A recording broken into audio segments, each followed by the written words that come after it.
Welcome to Edulife one step ahead. পাশ্চাত্য দর্শনের অন্যতম একটি প্রধান আলোচ্য বিষয় হল দেহ মনের সম্বন্ধ বিষয়ক তত্ত্ব। দেহ মনের সম্বন্ধ বিষয়ক তত্ত্ব বিষয়ে পাশ্চাত্য বুদ্ধিবাদী দার্শনিকদের মধ্যে যাদের মতবাদ বিশেষভাবে উল্লেখযোগ্য তাদের মধ্যে অন্যতম হলেন বুদ্ধিবাদী দার্শনিক ডেকার্ট। আজকের আলোচ্য বিষয় ডেকার্টের দেহ মনের সম্বন্ধ বিষয়ে ক্রিয়া প্রতিক্রিয়াবাদ তত্ত্ব। সংশয় পদ্ধতির সাহায্যে একের পর এক বস্তুসমূহকে সন্দেহের আওতায় আনার পর ডেকার্ট শেষ পর্যন্ত অমূর্তীকরণ পদ্ধতির সাহায্যে এমন এক বিষয়কে নির্বাচন করেন যা সন্দেহাতীত এবং চিন্তনের জন্য আবশ্যিক। এটি হল অহং চেতনা। চেতনাকে জানার জন্য দৈহিক বিস্তৃতির জ্ঞান প্রয়োজনহীন, আবার বিস্তৃতিকে জানার জন্য চেতনা সম্পর্কে জ্ঞানও আবশ্যিক নয়। বিস্তৃতি হল দেহের গুণ এবং চেতনা হল মনের গুণ। কাজে দেহ এবং মন কার্টেজীয় মতে এই দুটি দ্রব্য পরস্পর নিরপেক্ষভাবে অস্তিত্বশীল।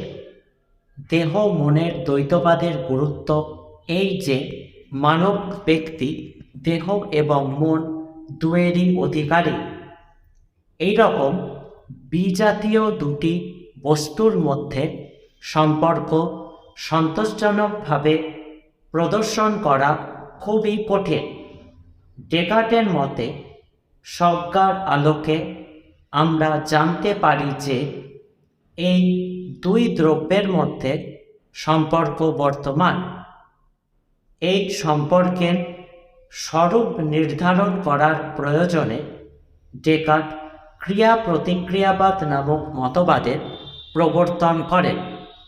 ডেকার্ট ইন্দ্রিয় সংবেদন, কল্পনা, স্মৃতি প্রভৃতিকে মানসিক ক্রিয়া বলেছেন।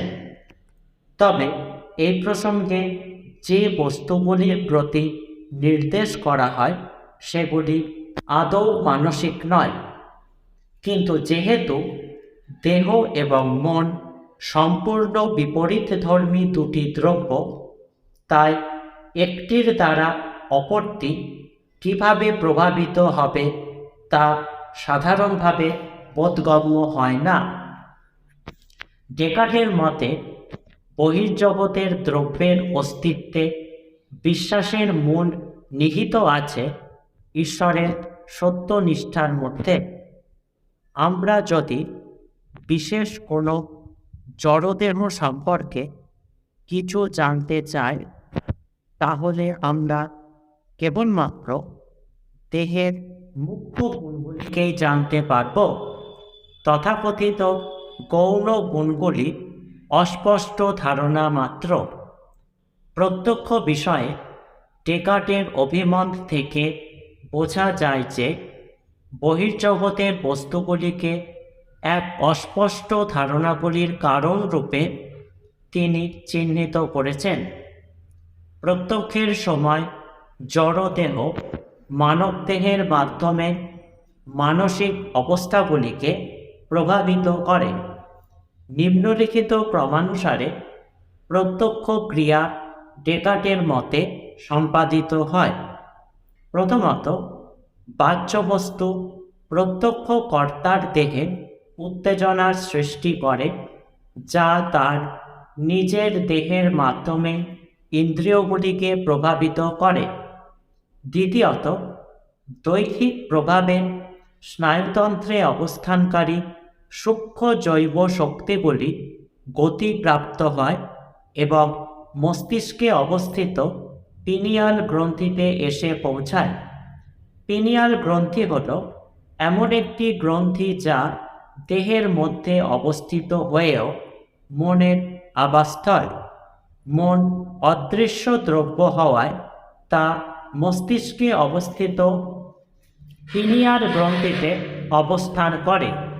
তৃতীয়ত, দৈহিক ক্রিয়ার একটি ছাপও পিনিয়াল গ্রন্থিতে থেকে যায়, যাকে চেতনার উৎসের উপলক্ষ হিসাবে গণ্য করা যায়।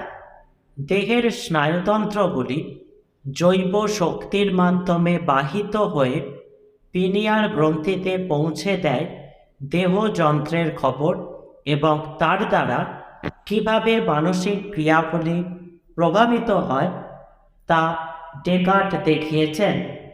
একইভাবে মন ও পিনিয়াল গ্রন্থিতে অবস্থিত জৈব শক্তিগুলিকে পেশির মাধ্যমে পরিবাহিত করে দেহকে ক্রিয়াশীল করে তোলে।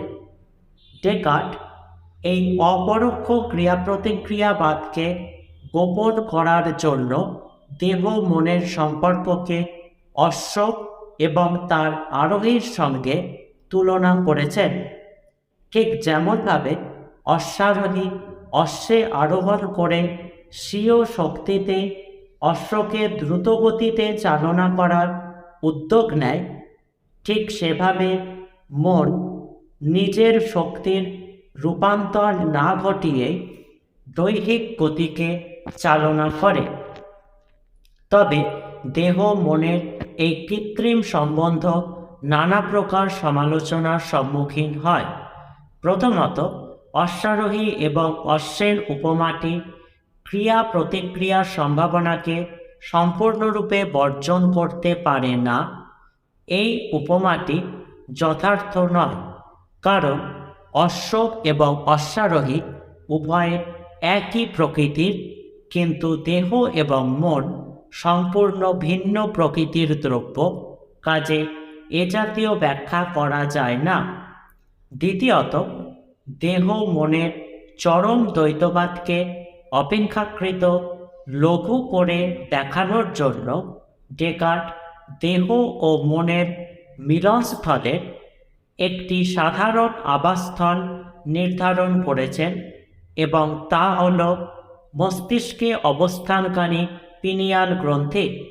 সমালোচকদের মতে দেহ যন্ত্রের অন্য কোনো অংশকে নির্বাচন না করে এই কার্য সম্পাদনের স্থান হিসাবে বিচার বিযুক্তভাবে পিনিয়াল গ্রন্থিকে নির্বাচন করে ডেকার্ট যে শুধুমাত্র খামখেয়ালিকে প্রশ্রয় দিয়েছেন তাই নয়, কিছুটা আলংকারিকভাবে রূপকার্থে দেহের একটি বিশেষ গ্রন্থিকে মনের নিবাসস্থল হিসাবে নির্ধারণ করে তিনি সম্পূর্ণভাবে আবেগের বশবর্তী হয়ে পড়েছেন। পরিশেষে বলা যায়, ডেকার্টের ক্রিয়া প্রতিক্রিয়াবাদ ত্রুটিযুক্ত হলেও পরবর্তীকালের দার্শনিকদের এ বিষয়ে পরীক্ষা নিরীক্ষার পথ প্রশস্ত করেছে। আধুনিককালের দার্শনিকরাও মস্তিষ্কের ক্রিয়া এবং চেতনার সম্বন্ধ আলোচনা করতে গিয়ে সর্বদা ডেকার্টের দেহ মন সংক্রান্ত দ্বৈতবাদ তথা ক্রিয়া প্রতিক্রিয়াবাদের প্রসঙ্গ উল্লেখ করেন। এই বিষয়ে কোথাও কিছু জিজ্ঞাসা থাকলে কমেন্ট করে জানাবে। পরবর্তী অন্য কোনো বিষয়ে আলোচনার জন্য কমেন্ট করে জানাবে। Thank you.